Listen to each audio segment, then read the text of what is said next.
سلام. امروز با آموزش عرق از لیمو ترش در خدمتتون هستم. بعضی از دوستان فکر میکنن چون لیمو بسیار اسیدیه نمیشه تخمیرش کرد و حتی فکر میکنن لیمو قند داخلش نداره.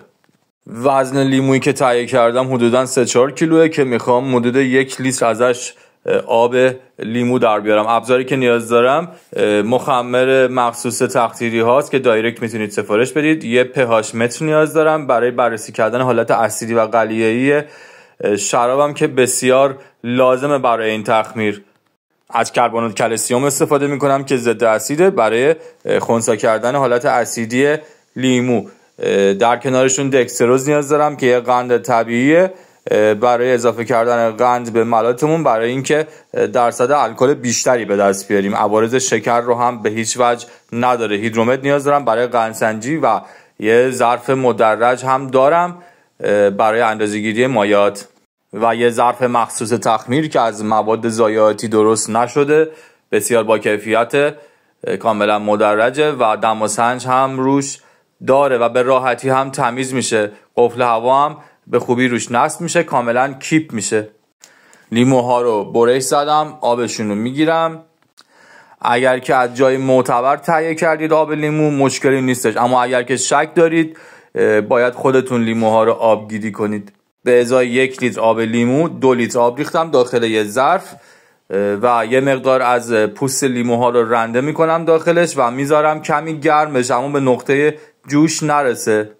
2 مدل pH متر داریم، یه دونه همین نوع کاغذیشه و یه مدل هم هستش که دیجیتاله، کمی دقیق تره.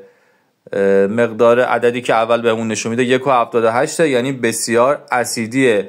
ملات اگر مقدار حالت اسیدیش بیاد زیر 2.5 کلا تخمیر متوقف میشه. بنابراین از کربنات کلسیم الان استفاده میکنم. اول 10 گرم میریزم داخلش، تست میکنم و اگر که نیاز باشه باز هم اضافه میکنم.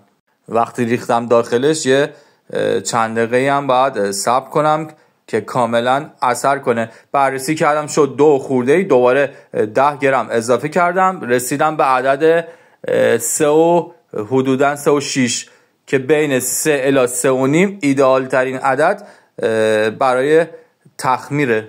دقت کنید که به 4 یا 4.5 و بیشتر نرسه این عدد، چون یه سری طعم و عطر نامطبوع غالب میشه به شرابتون. قندسنجی اولیه با توجه به اینکه به 1 لیتر آب لیمو 2 لیتر آب اضافه کردیم حدوداً 10-12 واحده. بنابراین لیمو قند خوبی داره. بدون آب حدوداً 40 واحد باید قند داشته باشه. البته اینو دارم حدس میزنم. دکستروز اضافه کردم، یه نیم کیلو بررسی کردم، رسید به حدوداً عدد 60-70 اما کمه. دوباره اضافه کردم یه نیم کیلو، رسید به حدود 1100. یه مقدار آب اضافه میکنم آب ولرم و میارمش روی 1090 و مخمر رو میزنم. این مخمری که ما داریم بسیار با کیفیت، بسیار خوشبوه، تاثیر مثبت میذاره روی تخمیرتون. یه مکمل هم کنارش داره که 12 ساعت بعد از شروع تخمیر به داخل دبه اضافه میشه. برای این مقدار 1 قاشق غذاخوری میریزم داخلش. این مخمر فعال، نیاز به فعال کردن نداره، نیاز به تست سلامت هم نداره. ممکنه مخمرهای دیگه شرایط دمایی دیگه رو بطلبن، شرایط فعال کردن رو نیاز داشته باشن، اما این مخمر نیاز به این چیزها نداره. بعد از 12 ساعت در دبه رو باز کردم، کمی از این مکمل بهش اضافه میکنم، همش میزنم، درش رو میبندم تا فردا. هر 12 ساعت یک بار این کار رو باید انجام بدم، یعنی هم زدن رو منظورمه. دمای داخل دبه 30 الی 35 باشه. با این شرایطی که عرض کردم خدمتتون، تخمیرتون 3 روز بیشتر طول نمیکشه و آماده تقطیر میشه. برای سفارش وسایل مورد نیاز جهت این تخمیر دایرکت میتونید پیام بدید. شما رو دعوت میکنم به تماشای تخمیر زیبا در روز دوم. آقام زکریا پشت پناهتون.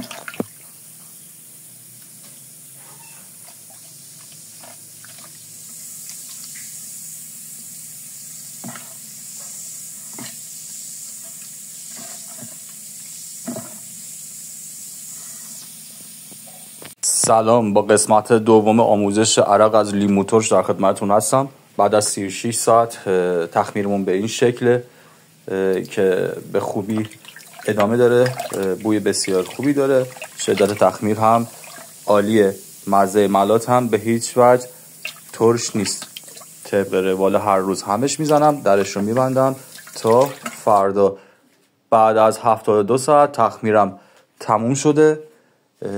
واقعا از بو و طعمی که این شراب خام داره من دارم لذت میبرم.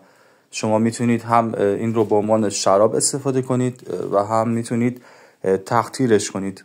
نسبت به خیلی چیزا ارزونتر در میادش، تو دسترس همه هستش و عرقش هم بسیار رایحه خوبی داره. هیدرومتر میزنم، بررسی میکنم، قندش رو بهتون نشون میدم، هیچ قندی داخلش نمونده و آماده تقطیره.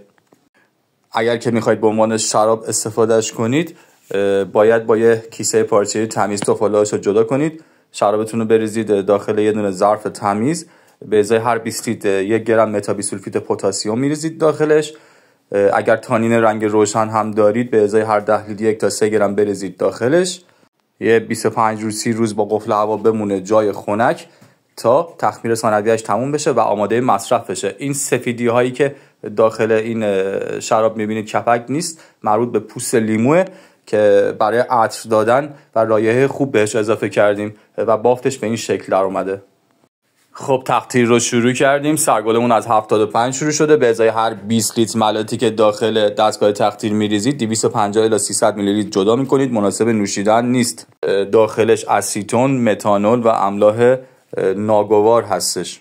میتونید به عنوان ضد عفونی کننده ازش استفاده کنید. سرگلمون که از 75 شروع شده تا 65 ادامهش میدیم، میذاریم کنار. از 65 تا درصد 40 تا 45 که قلب تقطیر اون رو هم جدا میکنیم، با کیفیت ترین قسمت تقطیرمونه.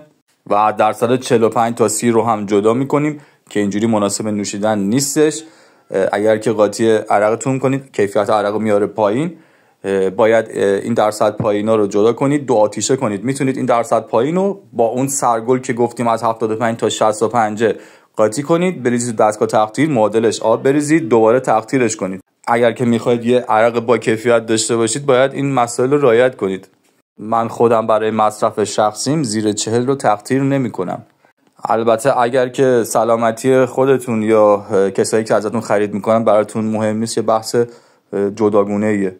از ریجنت باتل استفاده میکنم. تو مسیر تقطیرم داخلش مس میذارم. مس باعث میشه عرقمون بسیار خوشبو بشه، اما به عنوان کندانسور نباید ازش استفاده کرد چون مشکل سولفات مس داره و برای سلامتیتون بسیار ضرر داره. حدوداً 4-5 سال از کندانسور پیرکس استفاده میکنم و هیچ کندانسوری رو من به این کیفیت تا حالا ندیدم. بعضی از دوستان فکر میکنن که مشکل شکستن داره این کندانسور، با پایه‌هایی که اطرافش وصل میشه و به صورت ثابت قرار میگیره اصلا این مشکل ایجاد نمیشه. آقام زکریا پشت و پناهتون.